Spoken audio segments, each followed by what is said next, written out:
Assalamualaikum, Shalom, Om Swastiastu, Namo Buddhaya, Salam Kebajikan.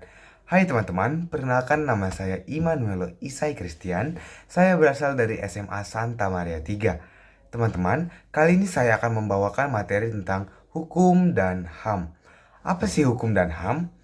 Nah, sebelum kita lanjut ke materinya, kayaknya ada yang harus diubah deh dengan gaya belajar kita.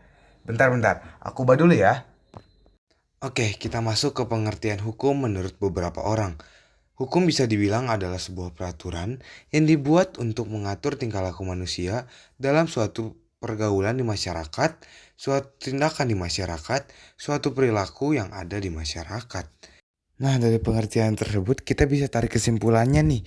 Kalau misalkan hukum itu yang pertama bisa mengatur perilaku seseorang untuk berbuat menjadi lebih baik dan tertata lagi. Yang kedua, menciptakan keadilan dalam suatu lingkungan maupun masyarakat agar terciptanya suasana yang harmonis. Dan yang ketiga, membiarkan seseorang untuk menikmati hak yang sudah dia dapatkan di lingkungan yang sudah ia tempati sekarang ini. Menurut sumber yang berbeda, hukum juga bisa diartikan sebagai peraturan atau adat yang secara resmi dianggap mengikat atau dikukuhkan oleh penguasa atau pemerintah yang berlaku di daerah tersebut.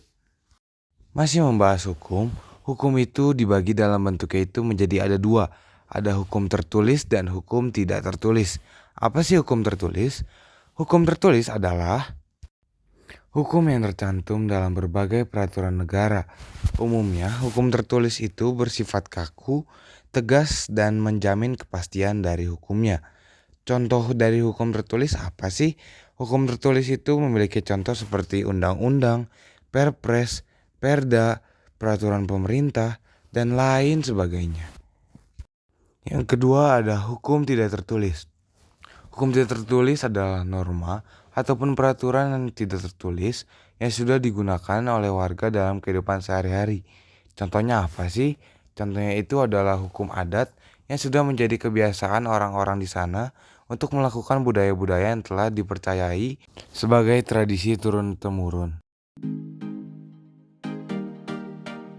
Hak asasi manusia adalah hak yang sudah melekat dari dalam diri kita sejak kita lahir, dan pada hakikatnya keberadaan manusia sebagai makhluk Tuhan yang Maha Esa dan merupakan anugerah yang wajib dihormati, dijunjung tinggi, dilindungi oleh negara, hukum, pemerintah, dan setiap orang demi kehormatan serta perlindungan harkat dan martabat manusia.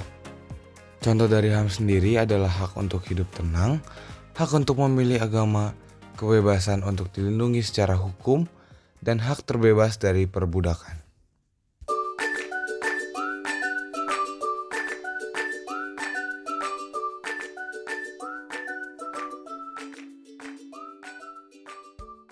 Nah, dari berbagai bentuk pelanggaran HAM yang telah terjadi, ada upaya pencegahan yang bisa kita lakukan. Yang pertama, penegakan hukum yang bertujuan untuk melindungi perjuangan hak-hak manusia. Yang kedua, meningkatkan kualitas pelayanan publik, baik dalam bidang pendidikan, kesehatan, maupun penyaluran sosial. Tiga, menyebarkan dan memperluaskan pendidikan tentang HAM agar bisa meminimalisir tindakan-tindakan yang melanggar HAM agar tidak terjadi lagi di kedepan harinya.